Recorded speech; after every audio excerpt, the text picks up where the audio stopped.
Some say a plan to clean up a local city is just an excuse to turn a profit. We're talking about Forest Grove. It's updating its junk code, and some say these new rules are just too strict. Police are also hiring a new officer to focus full-time now on the code violations. Carla Castano is live there with more on the impact of all this. Carla? Many of the people that we talk to who live here in Forest Grove simply say that they don't even know what the new code includes.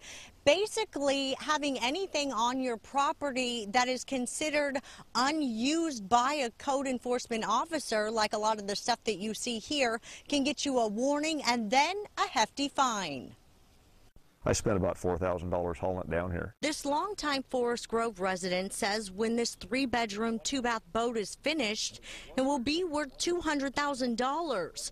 He calls it his treasure. The city of Forest Grove calls it junk and fined him $500 for having it on his property. I'm not going to pay it. It's, you know, why should I pay for it? I mean, if the boat was junk, I'd make firewood out of it.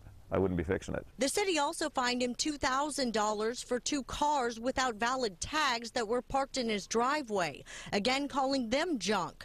The fines were reversed in court, but the city is now getting even stricter on code enforcement, saying complaints are way up. RVs, boats, we also get complaints on excessive amounts of garbage or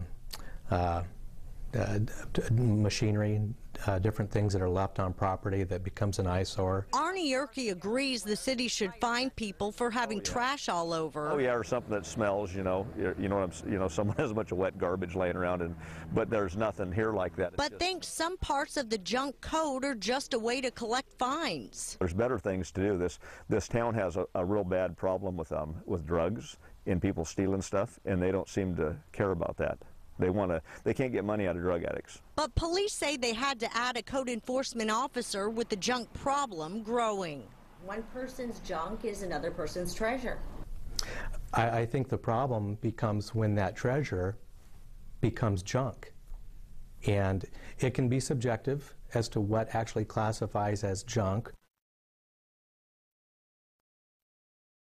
Police say just last month they received about 20 complaints in the city of Forest Grove about junk. Meanwhile, the new code enforcement officer should be hired in October. Live in Forest Grove, Carla Castano, KOIN 6 News. Carla, thank you.